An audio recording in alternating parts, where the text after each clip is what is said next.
皆さんこんにちは、あきれです。今回はロード・オブ・ザ・リング、力の指輪、なぜ海外で炎上してるかの動画シリーズのパート3を作ってるんですね。それじゃあ早速始めようかな。はい、ストップ。ちょっと待ってください。ごめんね。過去の私、未来の私がちょっとだけ動画に割り込もうと。今は翻訳中なんだけど、ある話題について話すのを、忘れたっていうか、最近の本に知ったことなんだからちょっとだけそれについて話す。ちょっとだけだからすぐ終わるけど。アマゾンはあるキャラの写真を見せたんだけど、キャスティングの写真ね。で、そのキャラの名前はケレブリンボールというんですけど、ゲームに登場したことがあるらしいけど、こんな見た目をしていたんだ。おー、かっこいいですね。髪が長くて黒くて美しいね。さて、アマゾンの番組ではどういう見た目をするのかな？誰？この落差があまりにも違いすぎて、見せたかったんだ。それじゃ動画の本編に戻る。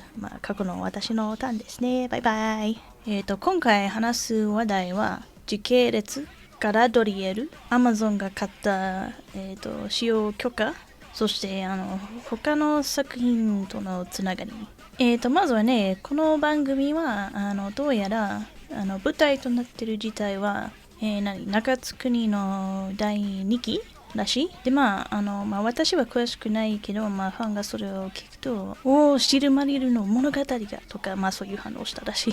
だから、今まで映画とかで見たことない時代が舞台となってるよね。そういう時代の物語を見れると、期待してる人が結構多かったんじゃないかな。ただし、なんだったっけ、記事に書いてあったか、今覚えてないけどでも確か時系列がなんていうか短くなったとか、そういう何千年の内容が一つの時期とか、一点に略されたとか、そういう物語が数千年にわたるのではなく、一気に全部ドーンと見せるとか、そういう感じらしい。で、もし映画の場合だったらわかるけど、そういう映画にストーリーを見せる時間が少ないから、そういういろいろカットしないといけないから、映画の場合だったらわかるけど、でもさ、これはテレビドラマだから逆にね、そういう静かなシーンとか、そういうねそこまでそういうのに腹らしいとか、そういう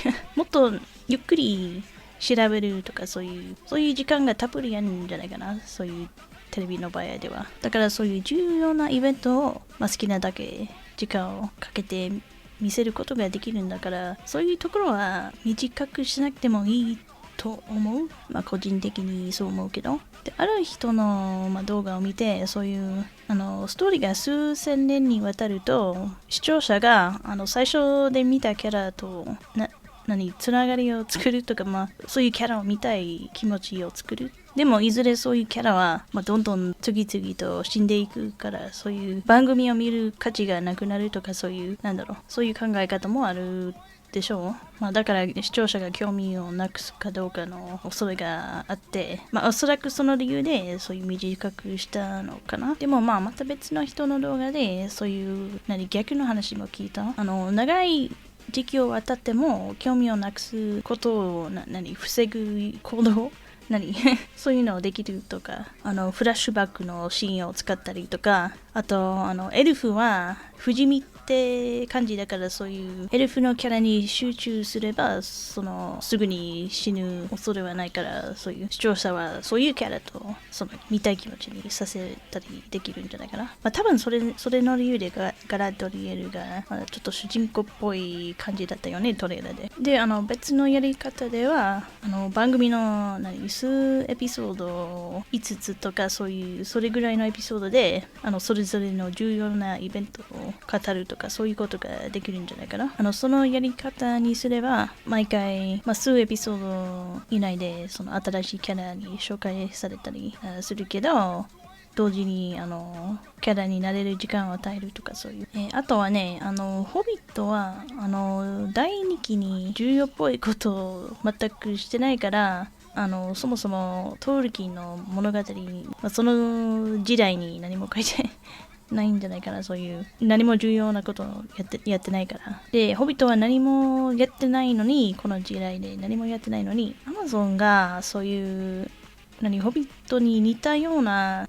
種族を勝手に番組に入れたらしい。ホビットのご先祖様とかそういう感じの種族とかトールキンが書いてないならちょっとファンが怒っちゃうんじゃないかなつまりトールキンが書いたストーリーにこの時代にホビットは何もしてないからそのホビットらしき種族を見せるとそういうキャラと関係があるストーリーは多分全部同人誌になっちゃう。原作に全くないから。同人誌といえばね、どうやらある記者はこういう話をしていたらしい。トロイキンが書いたストーリーはもともとヨーロッパの伝説とか神話の同人誌だから私たちが同じことしていいとかそういう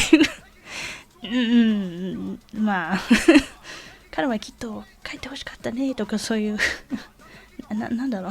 ちょっと誤解してるんじゃないかな。次はガラドリエルについて話す。まずはね、トレーラーで見たものはもちろんだけど、記事に書いてある、彼女のことを怒ってるとかそういう風な性格らしい。記事によると怒っていて無鉄砲な性格はトールキンが書いた描写と全く違うから違和感があってね。彼女はまだ若いから怒ってるとかそういう感じで説明したんだけど、エルフはさ何千年も生きてるからいくら彼女がまだ若いと言ってもそれでも何千年も生きてきたからそんな怒りんぼにならないと思うけどアマゾンの描写はちょっと大人げないっていうかそういう人間の場合だったらまだわかるけどエルフだからこんなに無鉄砲で怒りんぼにならないと思うけど。あとねトレーラーのあるシーンで男性キャラがガラドリエルの髪をちょっと勝手に触っているシーンがあって、で私はトルキの作品に詳しくないけど私でもちょっとびっくりした。あれちょっと待ってこれ勝手に触っちゃダメでしょとか。ガラドリエルの髪にそういう特別な意味があるらしい。だからそのギミリは彼女からねそういう髪をもらった時は結構レアな出来事だったらしい。で私自身は理由がわからないけど毎回ねロード・オブ・ザ・リングの反応動画を見るといつもコメントでガラドリエルの髪の重要さについて説明しているオタクがたくさんいるから私でも彼女の髪はかなり特別で重要だから勝手に触っちゃダメぐらいはね、私でも知ってるからトレーラーで見たときちょっとなんだか侮辱してるような感じ彼女の髪を取って耳チェックしたような感じだったらエルフだ耳がねエルフの耳だとかそういう風な感じだったんだけど彼女の髪触るなとかそういう気持ちになって私でも触っちゃダメ記事にガラドリエルは北部の軍の司令官だと、書いてあったらしい。でもそれを読んだファンは彼女はね、第2期に司令官になったことがないけどとか、そういうおかしいぞと。で第2期にどうやら彼女はいろんなところにさまよっていたらしい。旅をしていた軍のリーダーになっていなかったよね。であと最近また新しい写真が公開されたみたいで、彼女が撮ってるポーズはちょっと男性っぽくてなんていうかトールキンのガラドリエルの描写と全く違う感じだから、そういうもともとはかなり女性らしくで、このトレーラーでわざわざ男性っぽくしてるような感じでトールキンっぽくない描写だとかそう言っている人もいる。でこれは別にローラーズイングと関係ないけど、大体的な話なんですけど、ハリウッドはまるで女性性めめしいこととかそういう描写をわざわざ壊すような感じにしてるとか、多くの人はそう感じてるらしい。まるで女性らしい女性を社会から消そうとしてるような感じで、映画に登場する女性っていつも男性っぽい感じで、現代の映画でよく、現在の映画でそういう男性はかなりひどいものとか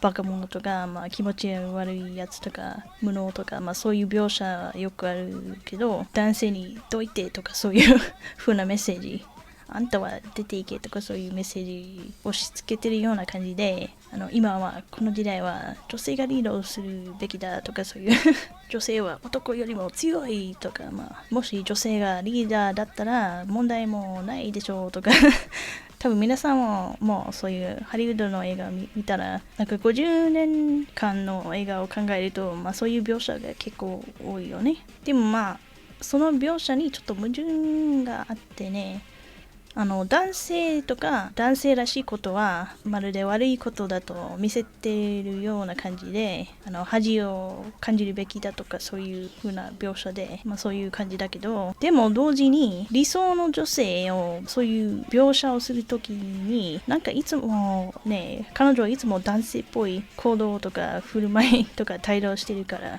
なんていうか、男性は悪者だけど同時に男性らしいことはいいとか、そういう矛盾してることだから、つまり男性は男性らしくなるとそれは悪いことで防ぐべきだとか、でも女性が男性らしく振る舞うとそれはいいことで褒めるべきとか現在の映画のことだけど、まるで男性が嫌いなような感じだけど、逆に考えるとなんだろう、逆に女性の方が嫌いなんじゃないかな。そういうね、現在の映画にそういう子供を育てるとか、夫のために料理するとか、そういうのは良くないような描写をするとか、女性にとってキャリアが一番とか、そういう描写ばっかりだから、そういう現在の少なくともアメリカの場合でね、アメリカの場合ではちょっと呆れてる人も結構多いんじゃないかな。で、そういう風なハリウッド映画にそういう系の女性キャラは本当にね、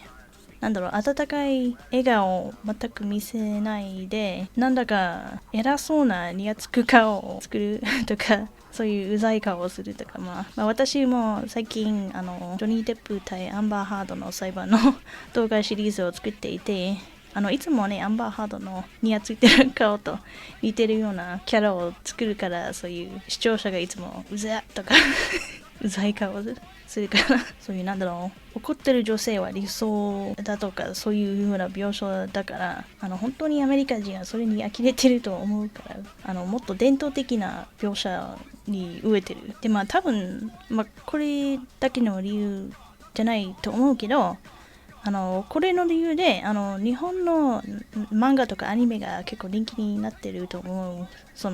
ハリウッド映画とかそういうアメリカのアニメ、最近の5年10年以内のことだけど、この現在のそういうエンターテインメントの女性キャラはいつも怒っていて、偉そうでうざい性格で、私は男性より強いんだぜとか、そういううざい性格していて、で本当にわざわざブサイクにするとか気持ち悪い顔とか体にするとか、太っているとかそういう本当に見たくない気持ち悪いキャラをばっかり作っていて、みんなという全部の映画というわけじゃないけど、最近の現在のねエンターテインメントは大体そういう感じになってて、でそれに呆れてるアメリカ人は、本当に呆れていて、日本の漫画とか日本のアニメばっかり買うとか、そういうとりあえずブサイクじゃない女性キャラみたいけどとりあえず普通の顔みたいけどもちろん日本にね、そういうとても可愛い女性キャラを上手に描けるとか、そういうおっぱいがでかいとか、そういうそういう女性らしい体をしてるキャラが結構多いんだよね、日本のエンターテインメントにはね。あまり関係ない話をしていて ごめんねだけどちょっとだけ話したかったね。だからガラドリエルに同じようなことが起きていると見ていると、本当に今すでに呆れているんだけど、その本当に愛してるキャラとか愛してる作品にそんなことをしてると見て、本当に怒っちゃう。なんだろう、ロード・オブ・ザ・リングは欧米の人にとってまるで聖書と同じような重要さ、そこまでじゃないけど文化の重要さ的には結構重要だよね。特にファンタジーの話では結構重要だよね。だからそういう伝統的なものが現在の好みにわざわざ変えようとするのを見ると本当にちょっと怒る。でもちろん確かパート1の動画にトールキンの息子の動画のシーンを見せたよね。でそのシーンで、息子が説明していたのは、お父さんが、現在の世界は特に好きじゃないとか、そういう古代のものが好きとか、そういう話をしていたよね。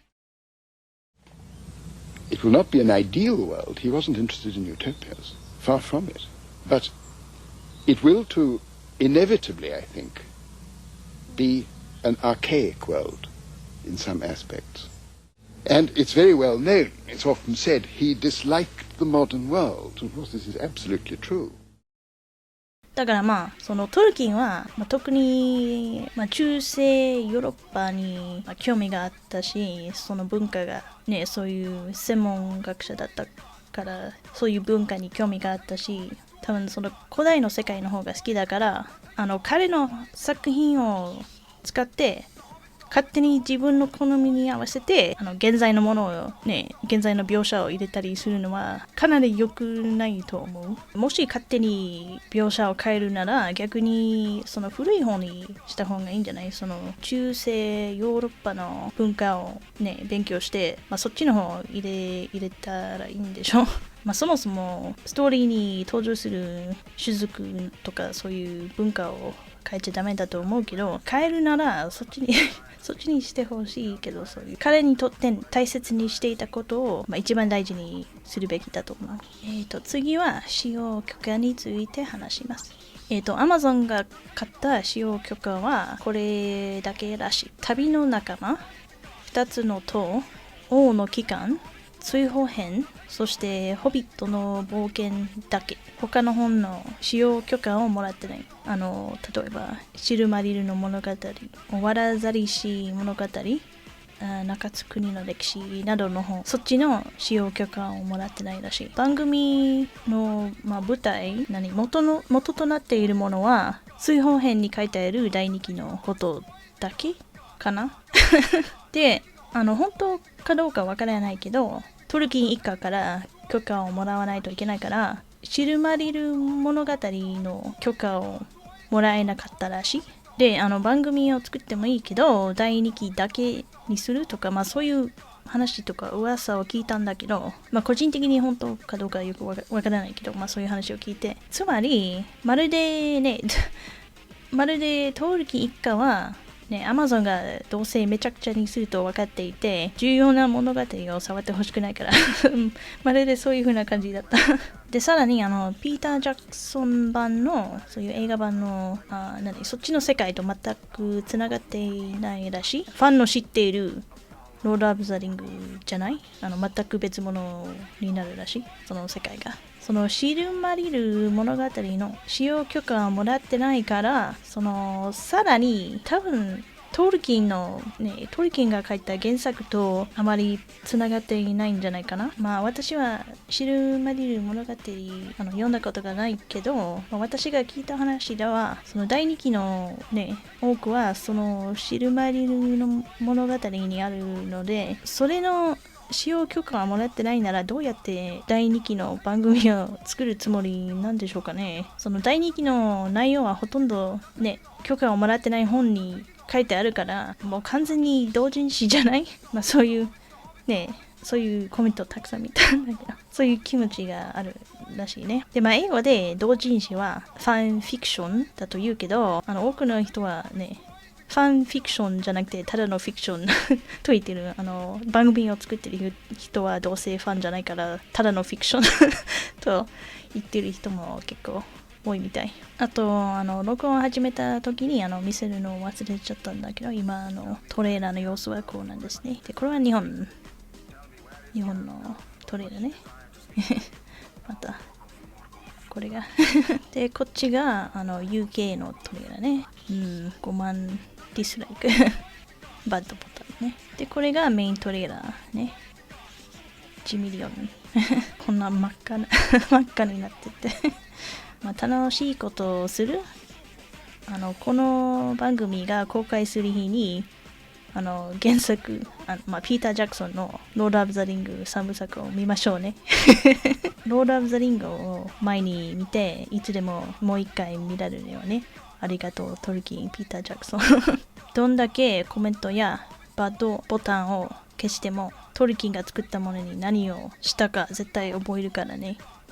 決して忘れない。決して許さない私の剣をそして私の弓を、そして私の斧を、そして私の批評をゲームオブスローンズが欲しくない、ウィッチャーが欲しくない、政治が欲しくない、現在の描写が欲しくない、トールキンが欲しい、中作りが欲しい、ロード・オブ・ザ・リングが欲しい。ロード・オブ・ザ・リングのテレビ番組が公開されると聞いたとき、ワクワクしていた。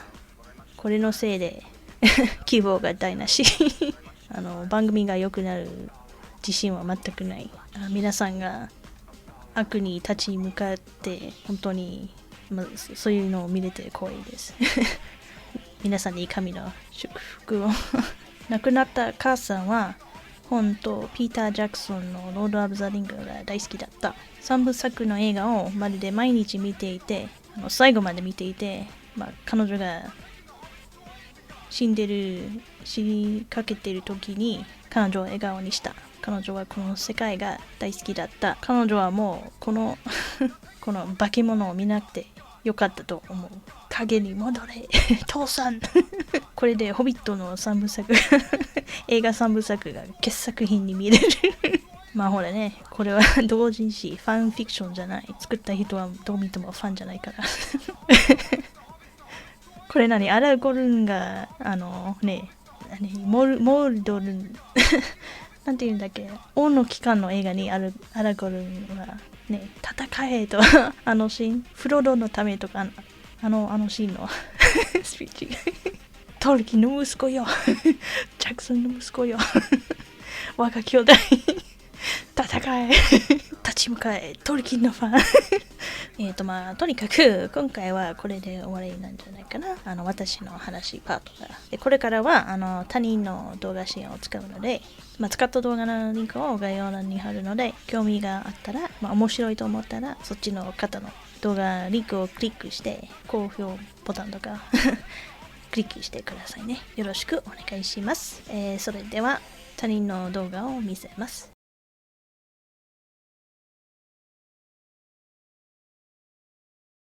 Apparently, this is supposed to be a younger Galadriel, but elves reach full maturity, meaning passing puberty and being a full-grown adult between the ages of 50 and 100 years. She is thousands of years old at the beginning of the Second Age. Galadriel climbing on a giant ice wall reminds me of something.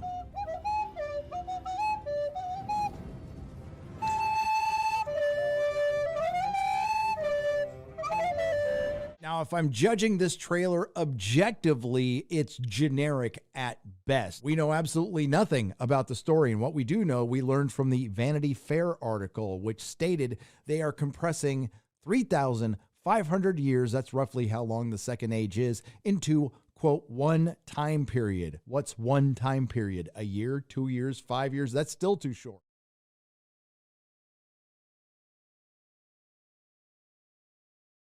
It says Tolkien is for everyone. His stories about his fictional races doing their best work when they leave the isolation of their own cultures and come together. And yes, this is true. Tolkien is for everyone, and his stories were a lot of the time about people coming together, overcoming challenges, but not in the Second Age, really. If we look at the Silmarillion, it's dark tales. It's not like it's all happiness and rainbows and sunshine. It's death and problems and no one working together, basically. So again, they're throwing out this material.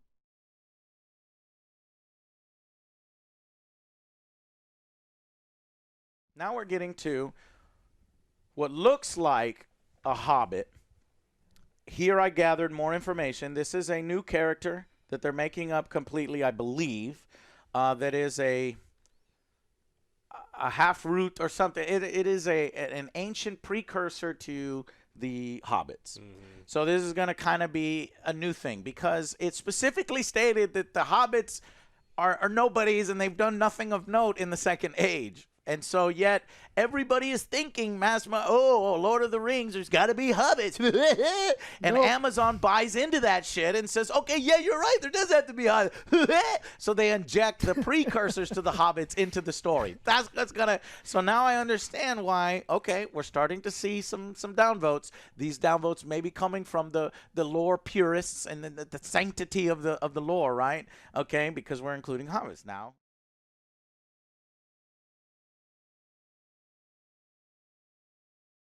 I've read the Silmarillion every year since 2003. I don't recall Galadriel being described as angry or brash. Proud? Yes. Clever? Yes. But never angry, never brash. But that does sound familiar. Where have I heard this before? Oh, that's right. It's the generic personality given to every action girl. I bet you're gonna deck her out in armor with a half-shaved head and braids. Oh my God. You know, when people said this was going to happen, you know it was a joke, right? We didn't actually want you to do it. We were joking. So they're changing Galadriel's character, making her a commander of the Northern Army. What army? She was never part of any army in the Second Age. For the first third of the Second Age, she'd pass over the Blue Mountains with Celeborn into what would eventually become the Shire, and went further east, wandering around there for 1,200 years before she comes back into what's left of Lindon after Beleriand sank into the sea. There's this line about her hunting down, quote, the last remnants of her collaborators, presumably Morgoth and Sauron, who claimed the life of her brother. Which brother? Finrod, Angrod, or Ignor? If it's the last two, they died in 455 of the First Age. Finrod died 10 years later, but he was reincarnated shortly after, and still lives in Eldamar. Either way, Galadriel doesn't show up into what's left of Lindon until 1200 in the Second Age, literally 1,335 years later. This bitch has been holding a grudge for 1,300 years? Baby, listen, if it's taking you that long, just let it go.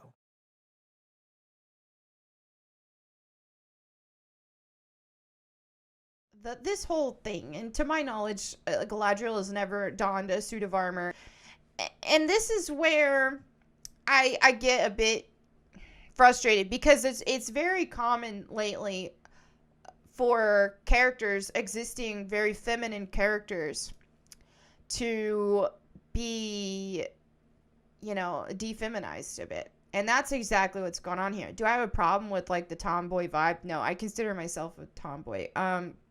So I don't have an issue with that, but I have an issue when they change an existing character who was previously a lot more feminine, and they more masculinize her. Now, this is more of an Éowyn vibe, and that's what I don't understand is we didn't need Galadriel to take this kind of role because Éowyn already did. Obviously, this is before Éowyn's time, but I'm just saying you didn't have to. You didn't have to reinvent a character like that.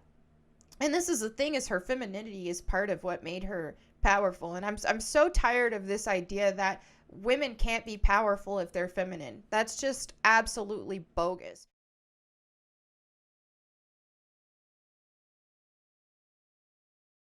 Remember when I joked about War Galadriel? Well, here she is. Galadriel's world is a raging sea far from the wise, ethereal elven queen that Cate Blanchett brought to Peter Jackson's acclaimed films. You know, the one that was way more accurate to the actual Galadriel. The Galadriel played by Morfydd Clark in Amazon's upcoming series, The Lord of the Rings, The Rings of Power, is thousands of years younger, as angry and brash as she is clever and certain that evil is looming closer than anyone realizes. I completely agree with that, and its name is Amazon, owned by Jeff Bezos.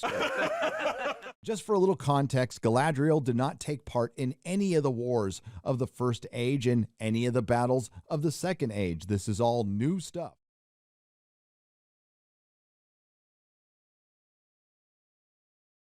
It's worth remembering, if only for legal reasons, this is not the exact same world. I believe this is something Amazon initially didn't want to admit to, but was forced to. For example, King Elendil's legendary broken sword Narsil, which debuted on one of Prime Video's promotional posters, and I couldn't believe this was it because it looks awful, does not look identical, yeah, you think so, to the one eventually reforged and used by Viggo Mortensen's Aragorn in The Return of the King.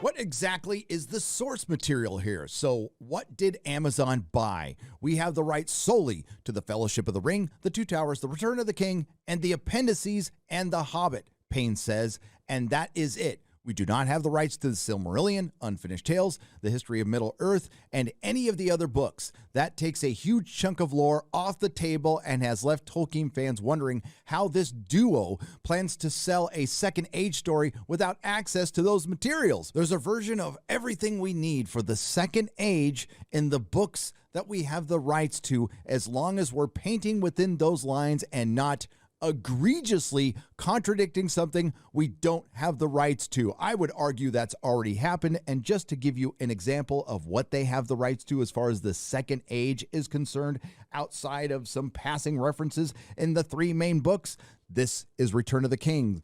This is what they have access to. There's a lot of leeway and room to dramatize and tell some of the best stories that Tolkien ever came up with. Or never came up with. We took all of these little clues and thought of them as stars in the sky, and when we connected to write the novel that Tolkien never wrote about the Second Age. As far as Galadriel is concerned and the story, this is where things might get a bit egregious. She's full of piss and vinegar. She's got a sword that's broken because she's killed so many orcs, McKay says of their version. Again, Galadriel did not take part in the War of Wrath. She did not take part in any of the wars of the First Age. She did take part in the rebellion of the Noldor and the flight of the Noldor, where she led forces, but that was the first time Elf had killed Elf. This was a rebellion against the Valar and other elves who were loyal to the Valar over the Cimmerals. She did not take part in the kinslaying. She did not take part in the burning of the ships, although she did witness it. All she wanted to do was bail to Middle-earth to rule, not command.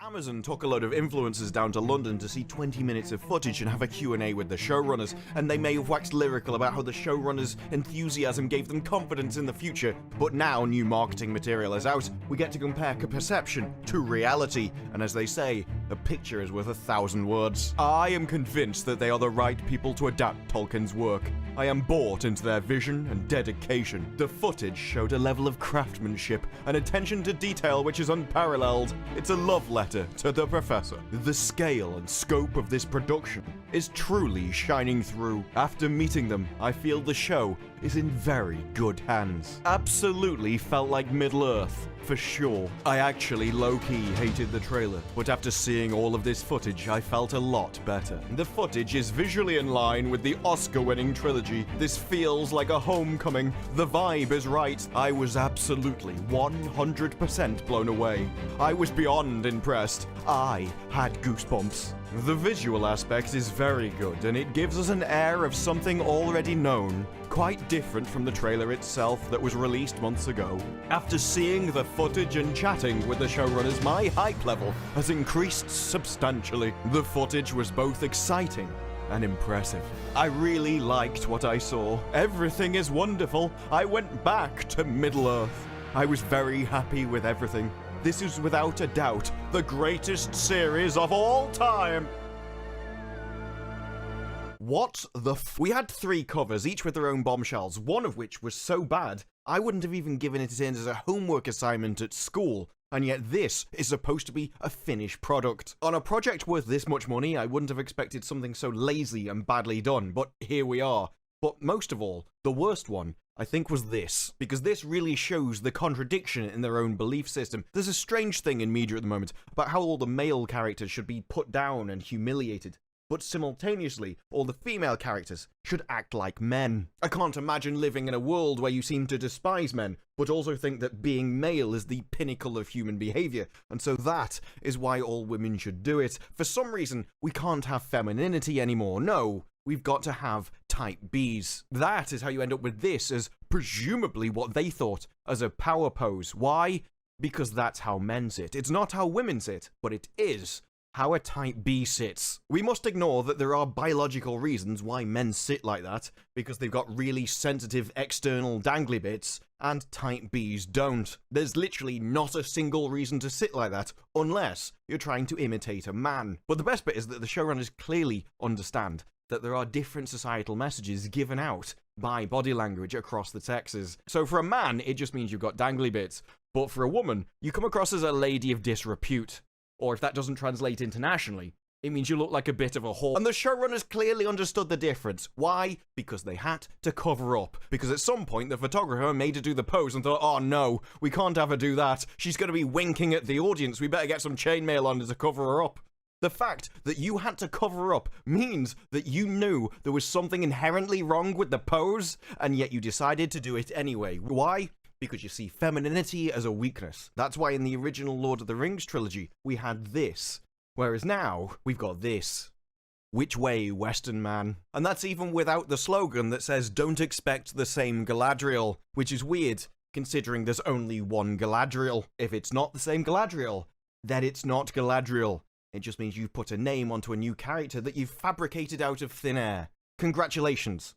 You've just admitted it's not Lord of the Rings. The other oddity is that she seems to be doing the Kubrick stare, where essentially you tilt your head down and look up under your eyebrows, which is generally reserved to mean that you're evil. As it says here, it's arguably the most easily executed type of death glare. Either way, it's really creepy and ominous, which probably isn't the exact angle they're supposed to be going for with Galadriel. But then it goes, although, depending on the context, it can also be very badass, which is exactly what they've attempted to do here, but instead, yeah, you failed. What on earth have we got here? The showrunners thought it couldn't be Lord of the Rings without the hobbits in it, which is ridiculous. But then they also couldn't put the hobbits in it, so they just invented their own species and pretended. They've even got the little message to them, we're the traditional Tolkien little guy. Because obviously it wouldn't be Lord of the Rings unless you had a little person in it. Because when I think what is really fundamental to a universe, the first thing I always think of is people's height. And then Lenny Henry, what on earth have you done to Lenny Henry? Not only have you made him look like a British barrister, but the lamb chops as his sideburns aren't even in the correct place. They'd be way further forward on his head, and down here, I don't even know where this hair comes from. Is it growing out of his shoulder? Because it can't grow out of it. His chin ends there. So all of this, where is it coming from? Are you telling me that his sideburns grow out of his cheek here and then grow down? What? And the only people who seem to be saying this is amazing, like, I really liked what I saw, everything is wonderful, this is without doubt the greatest series of all time, and then we actually get shown what the greatest series of all time looks like. The greatest series of all time. And they're like, no, don't trust your lying little eyes. No, trust us. Trust us. We've seen the 20 minutes of footage that we're not going to show you, we're not going to talk about because we're under NDA. Just trust us. Don't trust your eyes. Trust us. This doesn't come across as you trying to entertain people. This comes across as a personal vendetta, a personal message that the people behind it want to push. And hey, if you want to do that, you can. It's your money that you're going to burn. But you probably shouldn't try and go out and gaslight all your audience and tell them that the show is something that it's not. Because you can't simultaneously say that this is Lord of the Rings, this is going back to Middle-earth, this is the Tolkien that you know and love, and then come out and say, don't expect the same Galadriel, because we've completely rewritten her as a person, which means it isn't Galadriel, because there can only be one, and it's the one from the books.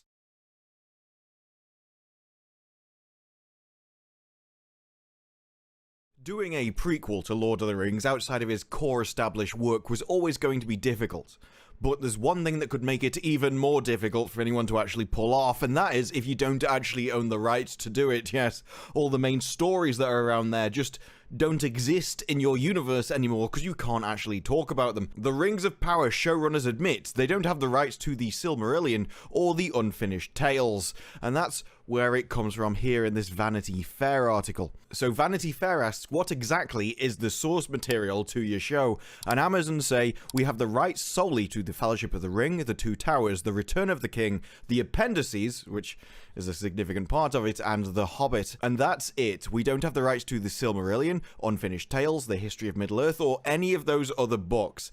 And this, for me, makes what they've done even worse. I can understand if there's big gaps in a history, you need to make up some stories, or because, you know, you want to actually just make something have a bit more pace to it, you make something up to add that into the show as well. I do get that.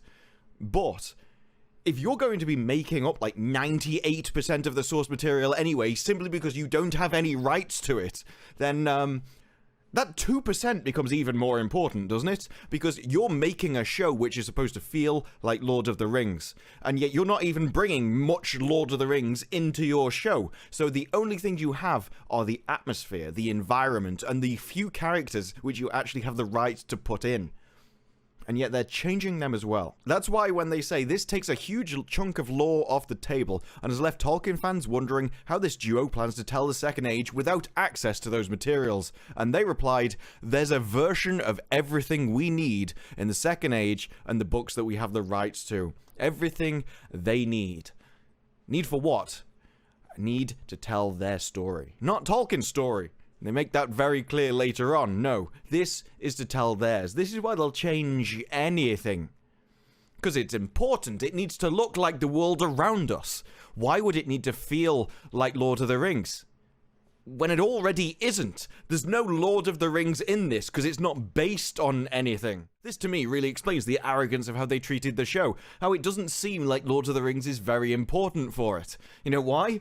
It's just that stuff they've made up anyway. Of course they don't mind changing the rest. If everything's your creation, why not create the last 2% as well? And that's what makes this sentence all the worse. As long as we're painting within those lines and not egregiously contradicting something, so they're more than willing to contradict something. As long as they don't do it too egregiously, yes, we'll change things, we'll knock it about, we'll make all of the law wrong, right up until the point where we'll get sued, and then we'll just pull back slightly. Contradicting something that we don't have the rights to, there's a lot of leeway and room to dramatize and tell some of the best stories that Tolkien ever came up with. Except Tolkien didn't come up with any of these stories, did he? Because anything he did, you don't actually have the rights to.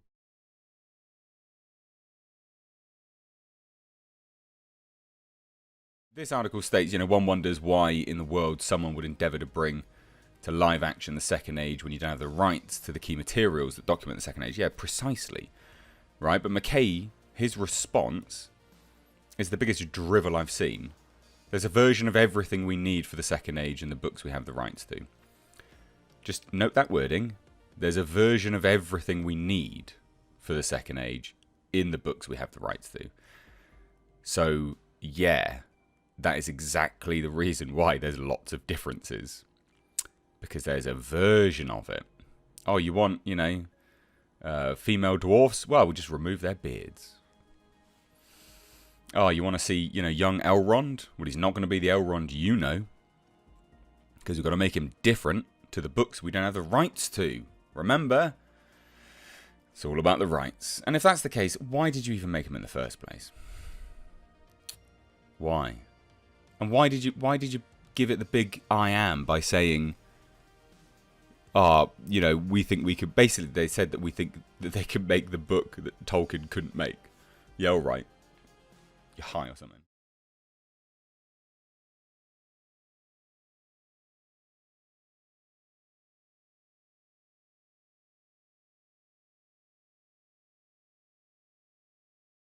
So now I will fully flesh out my arguments as to why I do not support this series from a simple lore and story perspective. So firstly, the origin of the Harfoots. Why is there a Hobbit story in the Second Age, JD? Because it's actually not technically a Hobbit story, it's a Harfoot story. It's false. No, it's totally made up. And so Tolkien doesn't say anything about Harfoots not having done anything amazing in the Second Age. He says that hobbits before the Third Age didn't do anything impressive. So we felt we had license there to go ahead and tell a good Harfoot story. Okay, so let's quote from the Fellowship of the Ring. Before the crossing of the mountains, the hobbits had already become divided into 3 somewhat different breeds: Harfoots, Stores, and Fallowhides. So, from this quote alone, what the showrunners have said is a complete fabrication, as Harfoots are not a separate race. Now, the common criticism levelled back to those of us that point that glaring error out is that we're somehow projecting a race issue over the inclusion of the black casting of the Harfoots. This couldn't be further from the truth.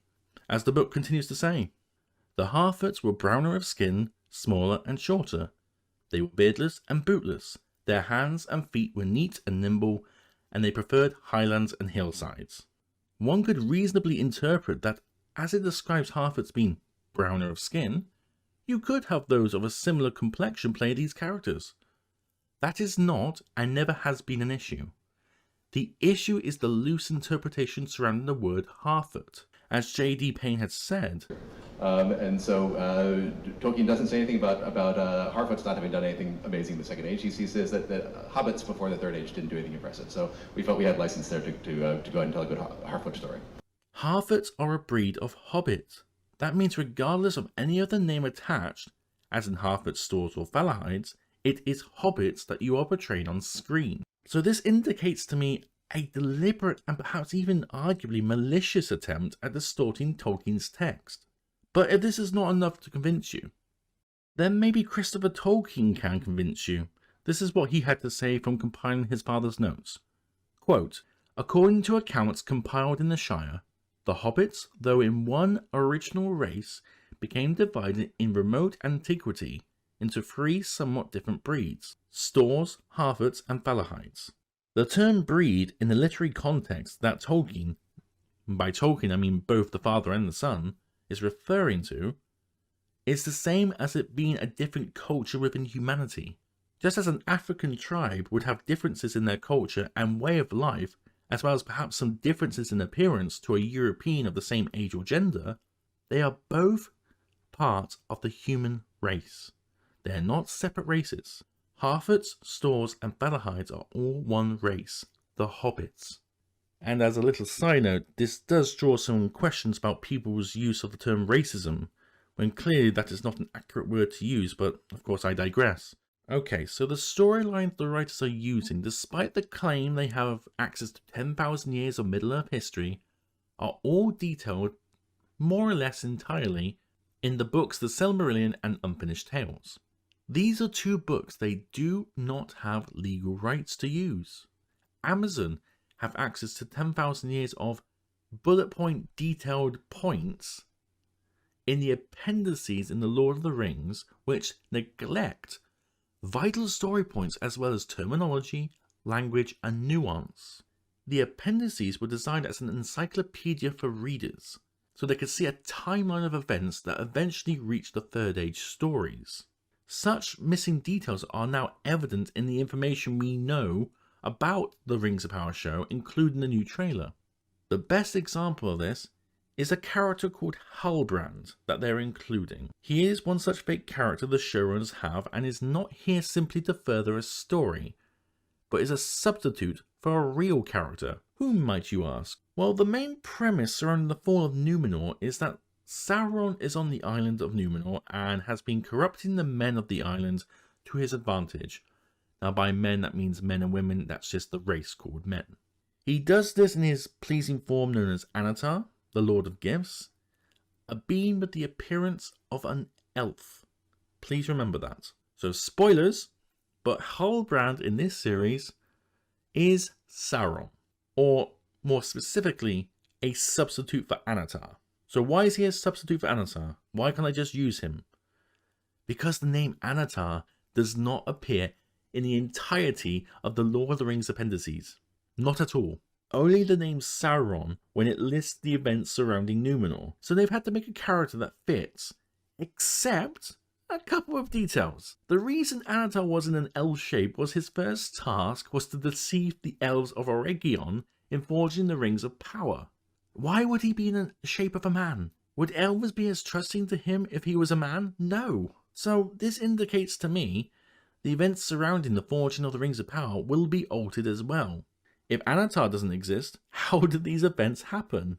I'm afraid that is a question perhaps the series will have to answer. That is, if they answer it.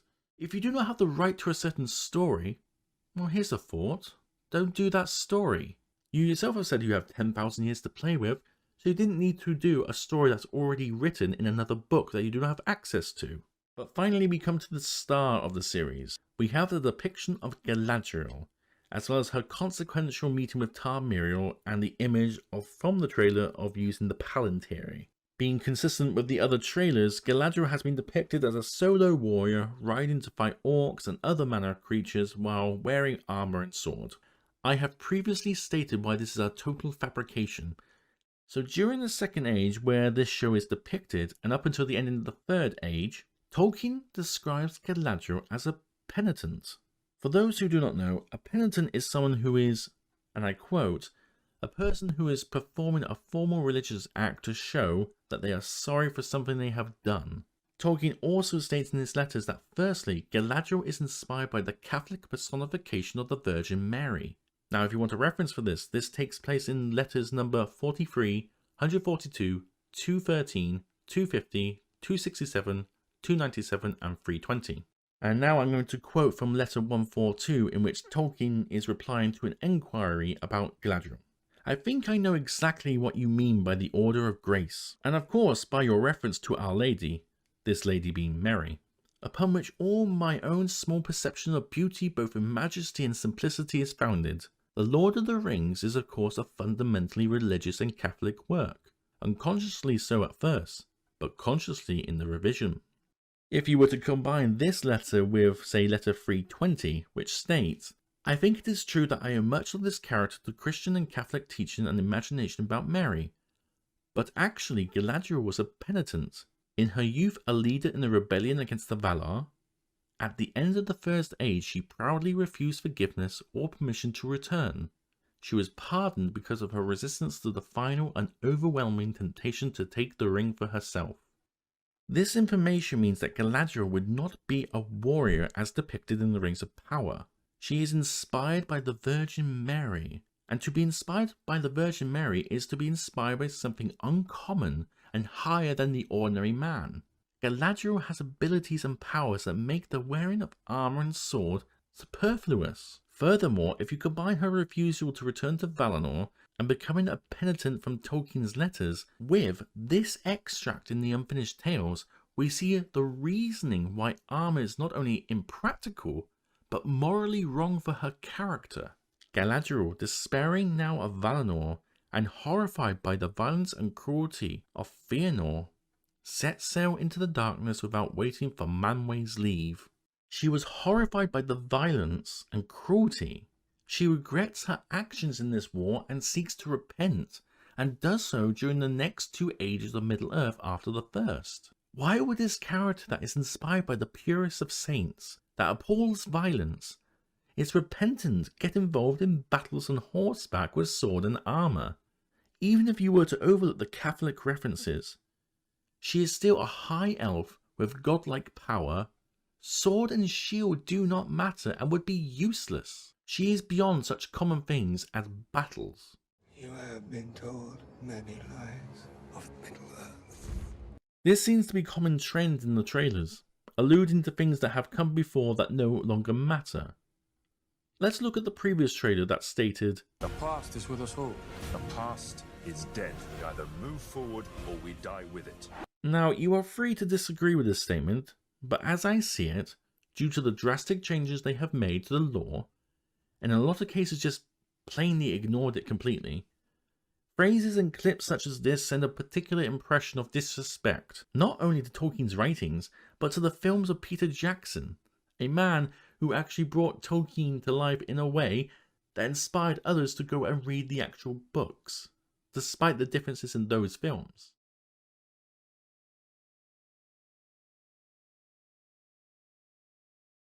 Now, let's get into the leaks, because the leaks is going to be talking about a Númenórean king. Matter of fact, the last Númenórean king, his name was Ar-Pharazôn, And he was the one that got the Numenorians destroyed, the whole island destroyed, except for Aragorn's line, his ancestors, okay?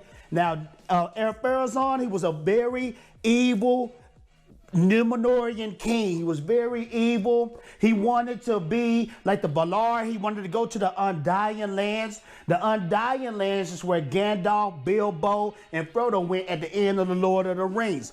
The men, human beings, was not permitted to go to the Undying Lands at all. It was not permitted. This is the first leaks, and these leaks come from Fellowship of Fans. This is what they wrote about the show.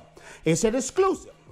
Galadriel and Halbrand are brought both before the court of Miriel and Pharazôn by Elendil to the surprise of everybody, still in the rags from when they were rescued from the shipwreck. Now, Pharazôn, that's when he becomes king.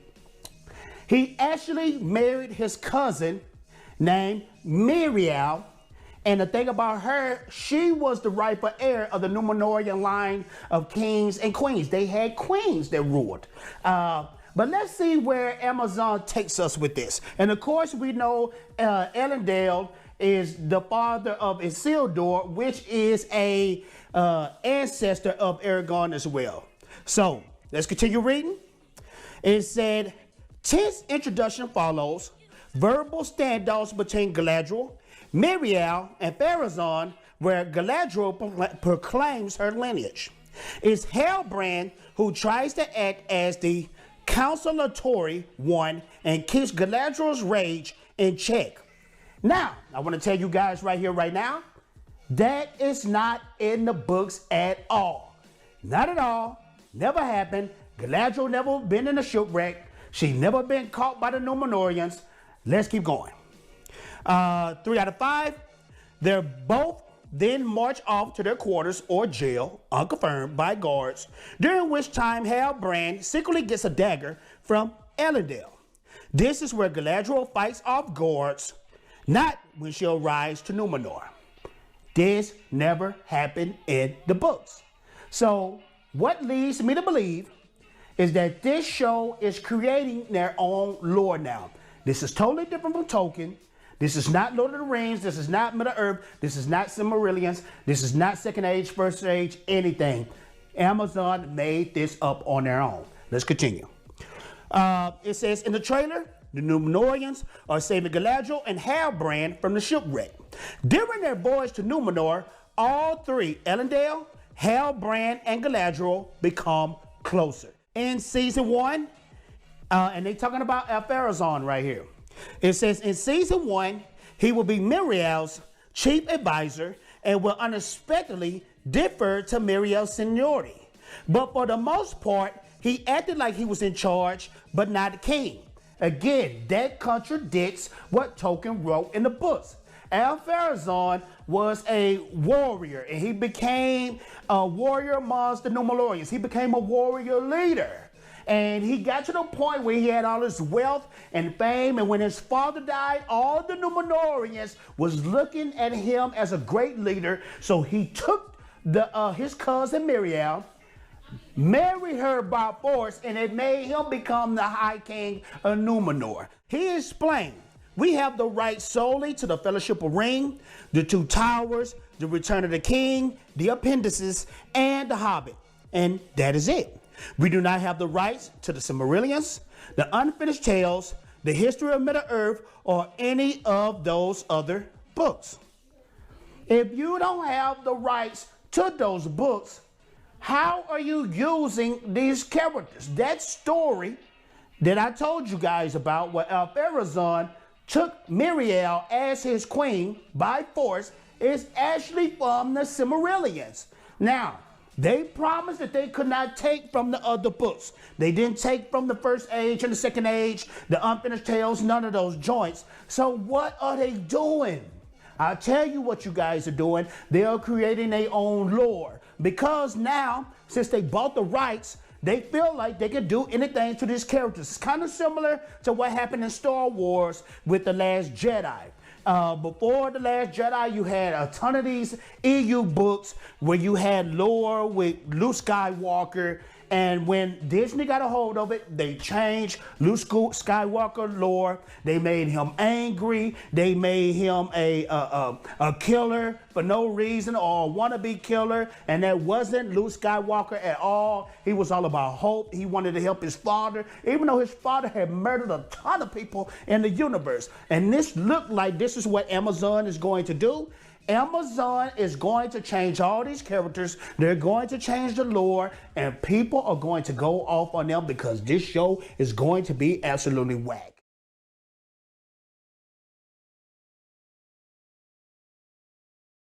George R.R. Martin, I don't understand how people can come to hate so much something that they once loved. Where do I even begin? Oh, I remember multinational billion-dollar corporation purchases beloved intellectual property. Beloved intellectual property is valuable because it comes with a built-in revenue stream known as a fan base. I'm a savage! Whatever I want, I'm going to get! Whatever I want, I have to get!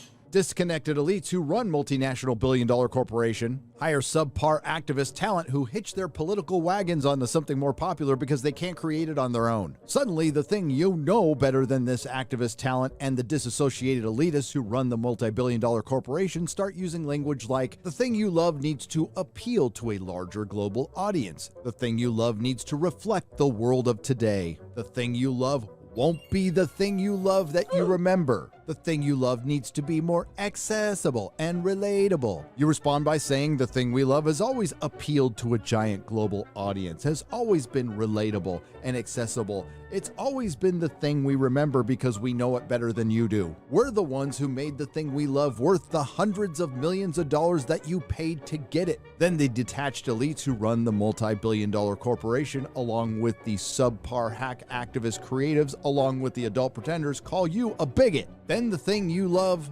doesn't love you. Yes! What's next? But you can't do this to me. You know how much I sacrificed? Can't imagine why somebody would get pissed off about that. Why do so many TikTokers and influencers and supposed Tolkien scholars and professors, members of the Tolkien Society, hate the beloved professor so much that they need to see his original life's work change? I'm very also cautious about saying if a work will remain true to the spirit of an author or not, because at the end of the day, Tolkien died in the 70s. So it's up to us to basically step our game up and see how his works can respond through the world that they created to the challenges of today. When you get a writer who is hired to do an adaptation but is not familiar with the material, or doesn't, in some cases, they hire people who don't even like the original material, and you have language in Hollywood, I'm going to make it my own. I have my own vision for this and that sort of thing. If I go to see The Great Gatsby, I don't want someone's take on The Great Gatsby. I don't want them to make it their own. I want Scott Fitzgerald brought to life in front of my face. I want Daisy and Tom and Gatsby and the Roaring Twenties, and you don't always get that. Make up your mind, and I'll make up mine. And Amazon's rollout of Lord of the Rings, The Rings of Power, again, has been nothing short of a PR disaster, probably the worst we've ever seen, with things like warrior man-spreading Galadriel. My balls! I don't want my balls sticking to my legs! Taking a character that was the pinnacle of feminine energy and the greatest of the female elves and turning her into a dude. I think the biological female Melanie Mack says it best. I'll never understand why Hollywood thinks making women act like men is supposed to be an empowering thing for us. So here we have warrior Galadriel sitting like a dude with the biggest sword hilt I've ever seen and a knife right in her crotch area. I wonder what they're trying to tell us. And I see your Schwartz is as big as mine. And I can hear the shills justifying this now. Tolkien wasn't specific about Galadriel not having balls. She might actually sit like this. From Lord of the Rings of Power doesn't try to compete with Peter Jackson's trilogy or Game of Thrones. Let's see if I can get through this. You can psych yourself out in Keeping Up with the Joneses, but one of the mantras on this was to go back to the source material. McKay explains. What would Tolkien do? None of this! What source material? You mean from The Return of the King? This? That's 5 supposed plan-seasoned, based on 157 pages, in this printing anyway, of appendices. Peter Jackson's films and the original novels are set thousands of years later in the Third Age. They were faced with a conundrum. How do you conjure the world without featuring its most notable inhabitants? By focusing on the characters that were actually in the appendices, and as short as they are, there is no shortage of characters. Nope, these hacks are going to make up more characters. The answer was the Harfoots, beings who feature in the original Tolkien lore as the Hobbits' predecessors. No, they're just hobbits. There are 3 kinds of hobbits: Stores, Fallowhides, and Harfoots. But they made it very clear this isn't going to be anything like Peter Jackson's Lord of the Rings or J.R.R. Tolkien's Lord of the Rings. And based on what I know from the second episode and what character doesn't show up in the first 2 and isn't even mentioned, it's pretty clear. Before we get to that, let's take a look at some of the new images. Of course, we have man-spreading warrior Galadriel. Then we have the Harfoots. There's Lenny Henry's Sadok Burrow, and I saw this tweet today, and chef's kiss. And then there's the dwarves. Oh, shit. I'm not going to say anything. Yes, it looks like Nick Rekieta and Oprah Winfrey. We finally get a look at Celebrimbor, Noldorian prince, last in the line of the House of Fëanor. He ruled Eregion and forged the 3 elven rings of power: Phyla, Narya, and Nenya. And in this preview from Empire, he looks like a lesbian schoolmom.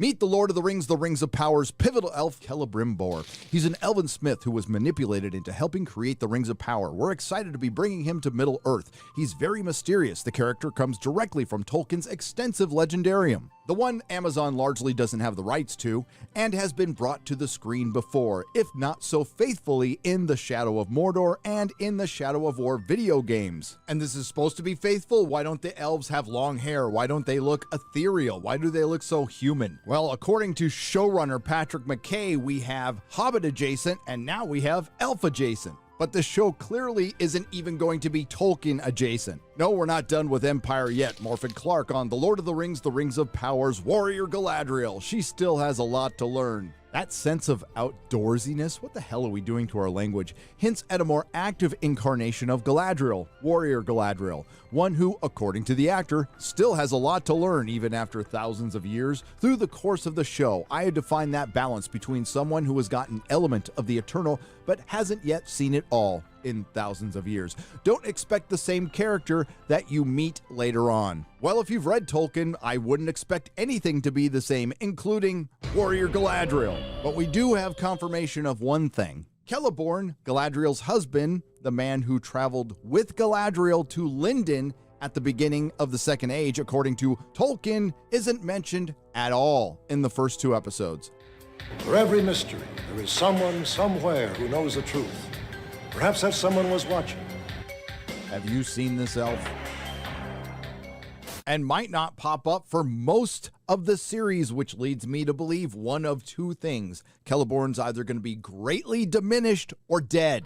And the explanation from the showrunners will probably be we wouldn't want to rob warrior Galadriel of her agency. So to get this straight, Amazon paid hundreds of millions of dollars to the Tolkien estate to get that built-in audience that they decided to immediately alienate. To bypass us for the normies who love the Peter Jackson trilogy that Amazon is now trying to distance itself from. And when this intersectional feminist Lord of the Rings inevitably fails, of course it'll be the fans' fault.